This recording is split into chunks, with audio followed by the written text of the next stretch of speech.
তো hello guys, আপনারা কিন্তু এই মুহূর্তে এখানে এনপিসিআর ওয়েবসাইটটি কিন্তু ওপেন করতে পারছেন না। যে কোনো সময় কিন্তু যে কোনো প্রবলেম হচ্ছে। তো আজকের এই ভিডিওটিতে জানাবো যে আপনারা এখানে এনপিসিআর ওয়েবসাইট ছাড়াও একটি অ্যাপ থেকে আপনারা কিন্তু খুব ইজিলি আধার সেটিংটি কিন্তু কমপ্লিট করতে পারবেন। তো কি সেই অ্যাপ, কিংবা সেই অ্যাপে আপনারা কিভাবে লগ ইন করবেন, কিংবা সেই অ্যাপের মাধ্যমে কিভাবে ইজিলি আপনারা আধার সেটিং কিংবা ডিবিটি লিঙ্কটি কমপ্লিট করতে পারবেন, সমস্ত কিছু স্টেপ বাই স্টেপ জানাবো আজকের এই ভিডিওটিতে। তাই জন্য কিন্তু পুরো ভিডিওটি অবশ্যই দেখতে থাকুন।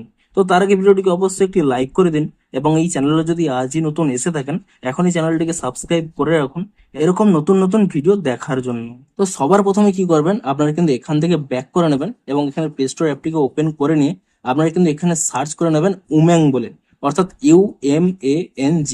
এই অ্যাপটি কিন্তু এখান থেকে সার্চ করে নেবেন এবং প্রথমে কি করবেন, এই অ্যাপটিকে কিন্তু আপনারা ইনস্টল করে নেবেন এবং এখানে ইনস্টলটি কমপ্লিট করে নেওয়ার পরে আপনারা কিন্তু এখান থেকে অ্যাপটিকে ওপেন করে নেবেন এবং তারপরে কিভাবে এখানে স্টেপ বাই স্টেপ ফলো করতে হয় আপনাদের কিন্তু দেখিয়ে দিচ্ছি। প্রথমে কি করতে হবে, এই অ্যাপে কিন্তু আপনাদের লগ ইনটি করে নিতে হবে। আপনারা লগ ইন কিভাবে করবেন, প্রথমে এখানে আপনাদের লোকেশন চাইছে, ফাইল ইউজিং দ্য অ্যাপ এই অপশানটি এখানে সিলেক্ট করে নেবেন। তারপর নোটিফিকেশন এখানে অ্যালো করে দেবেন এবং তাহলেই কিন্তু এখানে অ্যাপটি কিন্তু ওপেন হয়ে যাবে। আপনারা সিম্পলি লগ ইন কি করে করবেন, দেখুন আপনাদের এখানে একটি প্রোফাইল অপশন পেয়ে যাবেন। এই প্রোফাইল অপশানে কিন্তু এখানে ট্যাপ করে নেবেন এবং তাহলে দেখুন এখানে কিন্তু উপরেই শো করছে গেট স্টার্টেড বলে। আপনারা সিম্পলি কি করবেন, এই গেট স্টার্টেড এই অপশানে কিন্তু এখানে ক্লিক করে নেবেন। তাহলে দেখুন এখানে কিন্তু দুটি অপশান শো করছে। আপনারা যদি আগে কোনোভাবে উম্যাং এ কোনো অ্যাকাউন্ট হয়তো ক্রিয়েট করে রেখেছেন, তাহলে কিন্তু আপনারা এখানে ইজিলি কিন্তু এখানে লগ ইনটি করে নেবেন।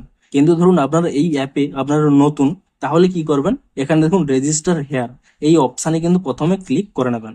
তারপরে কি করবেন, আপনাদের এখানে মোবাইল নাম্বারটি দিয়ে দেবেন, আপনার কোন স্টেটে রয়েছে সেই স্টেটটি এখানে সিলেক্ট করে নেবেন এবং তারপর এখানে আই অ্যাগ্রিতে ক্লিক করে নিয়ে এখানে কিন্তু কন্টিনিউ অপশানে ক্লিক করে নেবেন এবং তাহলে আপনাদের একটি এমপিন ক্রিয়েট করতে বলবে। আপনারা চাইলে কিন্তু এমপিনটি ক্রিয়েট করতে পারেন, না হলে কিন্তু আপনারা ইজিলি ব্যাক করে নেবেন এবং তারপরে কিন্তু এই লগ ইন পেজে চলে আসবেন। দেখুন লগ ইন হেয়ার এই অপশানে কিন্তু ক্লিক করে নেবেন এবং তারপরে কি করবেন, এখানে এন্টার ইওর মোবাইল নাম্বার, এখানে আপনাদের মোবাইল নাম্বারটি দিয়ে দেবেন এবং আপনারা যদি এমপিন ক্রিয়েট করে থাকেন তো এখানে এমপিনটি দিয়ে দেবেন। তারপর এখানে কন্টিনিউ অপশানে ক্লিক করে নেবেন। ধরুন আপনারা এখানে কোনো এমপিন ক্রিয়েট করেননি, সেক্ষেত্রে কি করবেন, এখানে এই মোবাইল ওটিপি এই অপশানটি সিলেক্ট করে নেবেন। তাহলে কি হবে, আপনারা মোবাইল নাম্বারটি দিয়ে যখন এখানে কন্টিনিউ অপশানে সিলেক্ট করে নেবেন, তাহলে কিন্তু আপনাদের মোবাইল নাম্বারে একটি ওটিপি চলে আসবে। সেই ওটিপিটি দিয়ে আপনারা কিন্তু কন্টিনিউ করে নেবেন এবং তাহলেই দেখুন এখানে কিন্তু আমার লগ ইনটি কমপ্লিট হয়ে গেছে। এখানে কিন্তু আমার নামটি চলে এসেছে। তারপরে সিম্পলি কি করবেন, এখানে কিন্তু একটি সার্চ বার পেয়ে যাবেন। এই সার্চ বারে ক্লিক করে নিয়ে আপনারা কি করবেন, এখানে কিন্তু আপনারা ইজিলি সার্চ করে নেবেন NPCI বলে এবং এটি সার্চ করে নিলেই এখানে দেখুন একটি অপশান পেয়ে যাবেন আধার সিডিং বলে। আপনারা কিন্তু এখানে এই অপশানে কিন্তু ক্লিক করে নেবেন এবং তাহলেই দেখুন এরকম একটি পেজ চলে আসবে। আপনারা যদি আপনাদের এখানে স্ট্যাটাসটি চেক করতে চান তো এখানে অ্যাকাউন্ট ডিটেলসে ক্লিক করে নিয়ে স্ট্যাটাসটি চেক করতে পারেন, কিংবা আপনারা যদি এখানে আধার সিডিংটি করতে চান এখানেই আধার সিডিং এই অপশানের উপরে কিন্তু এখানে ক্লিক করে নেবেন।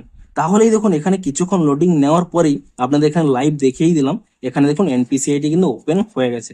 আপনারা ইজিলি কি করবেন, আধার সিডিং অর ডিসিডিং এই অপশানে ক্লিক করে নিয়ে তাহলেই দেখুন এরকম একটি পেজ ওপেন হয়ে যাবে। প্রথমে কি করবেন, এন্টার ইওর আধার, এখানে কিন্তু আপনাদের আধার নাম্বারটি দিয়ে দেবেন এবং তারপর এখানে রিকোয়েস্ট ফর আধার এখানে সিডিং অপশানটি সিলেক্ট করবেন এবং তারপর এখানে সিলেক্ট ইওর ব্যাংক, আপনারা যে নতুন ব্যাংকে সিডিংটি করতে চাইছেন সেই ব্যাংকের নাম কিন্তু এখানে আপনারা সিলেক্ট করে নেবেন। আপনাদের এখানে জানিয়ে দিই, যদি এখানে আপনাদের ব্যাংক অ্যাকাউন্টের নামটি এখানে না শো করে তাহলে কিন্তু আপনারা এই অনলাইনের মাধ্যমে করতে পারবেন না।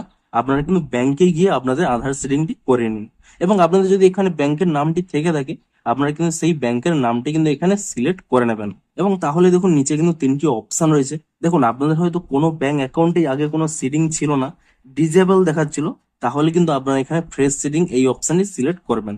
এবার ধরুন আপনাদের হয়তো আগে একটি ব্যাংক অ্যাকাউন্টে ডিবিটি লিঙ্কটি ছিল, সেই একই ব্যাংকের অন্য একটি অ্যাকাউন্টে ট্রান্সফার করতে চাইছেন, ধরুন স্টেট ব্যাংকেরই একটি অ্যাকাউন্ট থেকে আরেকটি অ্যাকাউন্টে ট্রান্সফার করতে চাইছেন, তাহলে আপনারা এই সেকেন্ড অপশনটি সিলেক্ট করবেন। কিংবা ধরুন আপনাদের ব্যাংক নামটিও আলাদা, অর্থাৎ ধরুন পিএনবি থেকে স্টেট ব্যাংকে কিংবা স্টেট ব্যাংক থেকে পিএনবি তে, অর্থাৎ অন্য যে কোনো ব্যাংকে ট্রান্সফার করতে চাইছেন, তাহলে কিন্তু এখানে লাস্ট অপশনটি সিলেক্ট করবেন।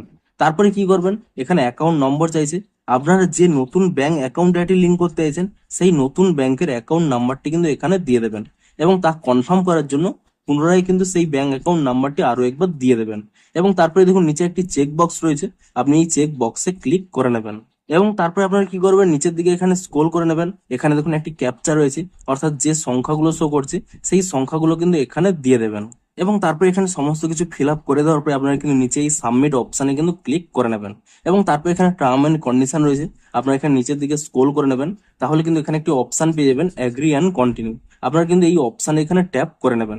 তাহলে কিন্তু আপনার রেজিস্টার্ড মোবাইল নাম্বারে একটি কিন্তু ওটিপি চলে আসবে, সেই ওটিপিটি কিন্তু আপনারা এখানে দিয়ে দেবেন। এবং ওটিপিটি দিয়ে দেওয়ার পরে আপনারা কিন্তু এখানে কনফার্ম অপশানে ক্লিক করে নেবেন। এবং তাহলে দেখুন এখানে কিন্তু আপনাদের কনফার্ম হওয়ার জন্য এখানে জিজ্ঞেস করবে যে আপনাদের ব্যাংক অ্যাকাউন্ট নাম্বারটি এই ব্যাংকে সিডিং রয়েছে, আপনারা কি অন্য ব্যাংকে এখানে ট্রান্সফার করতে চান। সিম্পলি কি করবেন, আপনারা কিন্তু এখানে এই কনফার্ম অপশানে ক্লিক করে নেবেন।